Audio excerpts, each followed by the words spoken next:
তাবলীগী ব্যবস্থা রয়েছে, সেখানে দিনী কাজে আমরা অংশগ্রহণ করতে পারবো কি?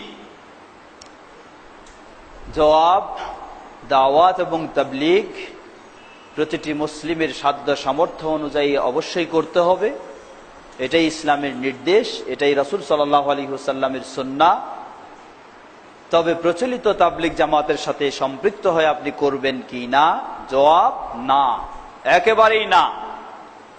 কেননা প্রচলিত তাবলীগ জামাতের যা পুঁজি, সেই পুঁজি যদি আপনি অবলম্বন করে ইসলাম পালন করেন তাহলে আপনার ইসলামই বাতিল হয়ে যাবে।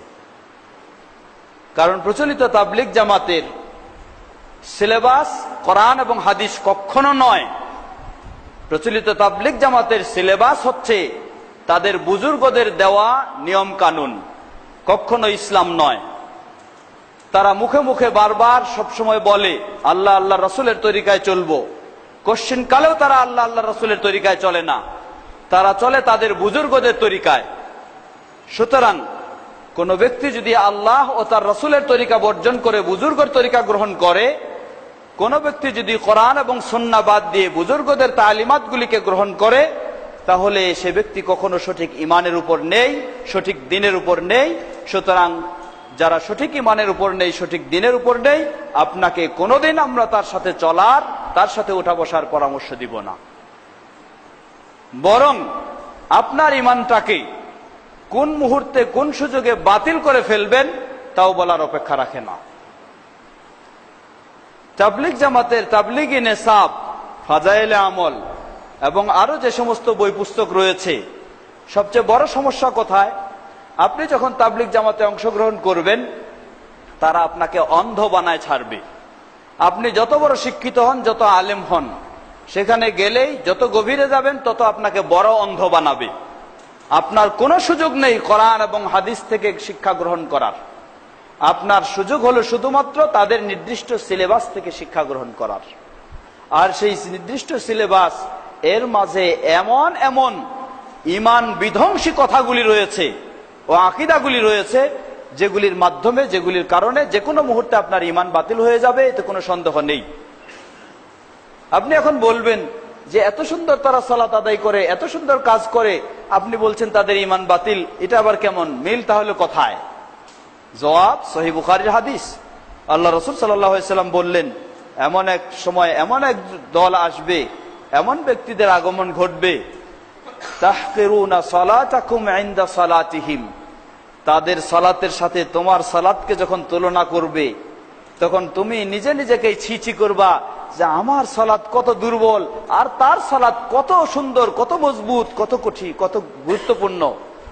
ওয়া তাহকিরুনা সিয়ামাকুম ইনদা সিয়ামিহিম, তাদের সিয়ামের সাথে তোমার সিয়ামকে যখন তুলনা করবে, তুমি নিজেই নিজেকে ছিছি করবা, বলবা যে আমার সিয়াম এত দুর্বল আর তার সিয়াম কত কঠিন, কত সুন্দর, কত মজবুত, কত গুরুত্বপূর্ণ, কত সুন্দর।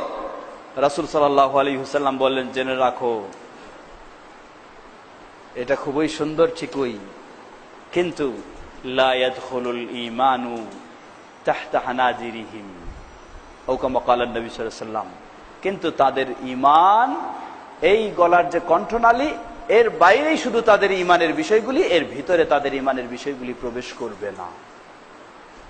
বিষয়টা খেয়াল করবেন। আল্লাহর রাসূল সাল্লাল্লাহু আলাইহি ওয়াসাল্লাম বললেন যে আপনার সালাতের চেয়ে তাদের সালাতগুলি খুবই গুরুত্বপূর্ণ, খুব মেহনত করে সালাত আদায় করছে।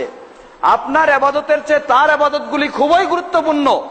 কিন্তু রাসূল সাল্লাল্লাহু আলাইহি ওয়াসাল্লাম বললেন আবার যে আপনার ভিতরে ঈমান ঢুকতে পারে, কিন্তু তার এই গলার ভিতরে আর ঈমান ঢুকবে না। সুতরাং বিষয়টা একই ভাবে নিন। আপনি যাকে দেখছেন খুব দিনদার, খুব পরহেজগার, কিন্তু আসলেই এমন এমন বিষয়গুলি পাবেন যেগুলির কারণে ঈমান বাতিল হয়ে যাবে, এতে আপনি টেনেই পাবেন না। এজন্য আমরা অবশ্যই খুব শক্তভাবে বলবো, বিশেষ করে এবার হজে গিয়ে এই অনুভূতিটা আমার আরো জেগেছে, এবং হজে যাওয়ার পর থেকে, এবার যাওয়ার পর থেকে এই কথাটা আমি আরো শক্ত করে বলছি। আমরা মক্কায় এক হোটেলে ছিলাম। সেই হোটেলে আলহামদুলিল্লাহ কোরআন ও সহিহ সুন্নাহ অনুযায়ী আমার নিয়মিত দর্স চলতো, হজের বিষয়গুলি, অন্য বিষয়গুলি। কিন্তু এই কৌশলী তাবলিগ জামাতের লোকেরাও সেই হোটেলে কিছু তারাও ছিল। তারা কৌশল করে আমাদের কোরআন এবং সুন্নাহর আলোচনাকে বন্ধ করে দেওয়ার চেষ্টা করলো। বন্ধ করে দেওয়ার চেষ্টা করে কি চালু করলো? চালু করলো ফাজাইলে হজ। এই ফাজাইলে হজ বের করে সেখানে মানুষকে পড়ে শোনাচ্ছে।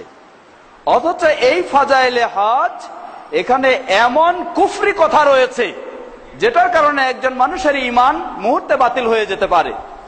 এজন্য স্পষ্টভাবে আমি ঘোষণা দিচ্ছি, এই ফাজাইলে হজ অবলম্বন করে কেউ যদি হজ পালন করে, কিয়ামত পর্যন্ত তার হজ কোনোদিন কবুলের আশা করা যাবে না।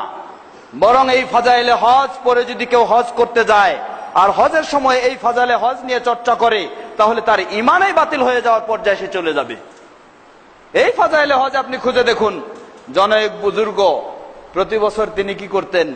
কাবায় তাওয়াফ করতে যেতেন। এক বছর তিনি তাওয়াফ করতে যেতে পারেননি। তখন কি হলো? তিনি দেখতেছেন যে সরাসরি কাবা তার বাড়িতে এসে হাজির। এই ফাজাইলে হজ। আপনারা বলছেন নাউজুবিল্লাহ, আর তারা বলছেন বুজুর্গের কত বড় বুজুর্গি, তার কাছে কাবা চলে আসছে। নাউজুবিল্লাহ। তারা জোরে জোরে বলছেন সুবহানাল্লাহ। তাহলে এই ফাজাইলে হজ নিয়ে যদি কোরআন এবং সুন্নাহর সহিহ সুন্নাহর দর্শকে বন্ধ করে দিয়ে যদি এটাকে চালু করা হয়, তাহলে কত বড় তারা হিংসুক এবং কত বড় তারা কোরআন সুন্নাহর প্রতি বিদ্বেষী, এটি বলার অপেক্ষা রাখে না। এটা এই দূরের কথা না, এদেশের কথা। মিরপুরে থাকতে আমি আমাদের সেই মসজিদে সহিহ মুসলিমের ধারাবাহিক দর্শ হতো।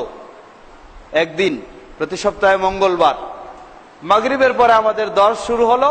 তারা সেখান থেকে উঠে গিয়ে বাইরে গিয়ে তাদের তালিম শুরু করলো। এজন্য তাবলিগ জামাত মানেই হলো আপনাকে কোরআন এবং হাদিস থেকে বিরত রাখবে। তাদের বুজুর্গদের কিসসা কাহিনী ও তরিকা সেগুলি আপনাকে শিখাবে, সেগুলি আপনাকে পড়াবে। সুতরাং অবশ্যই সেটা থেকে বিরত থাকবেন এবং মানুষকেও বিরত থাকার পরামর্শ অবশ্যই দিবেন। আল্লাহ আমাদের সকলকে এবং তাদেরকেও কোরআন ও সহিহ সুন্নাহর আলোকে সঠিক ইসলামে চলার তৌফিক দান করুন।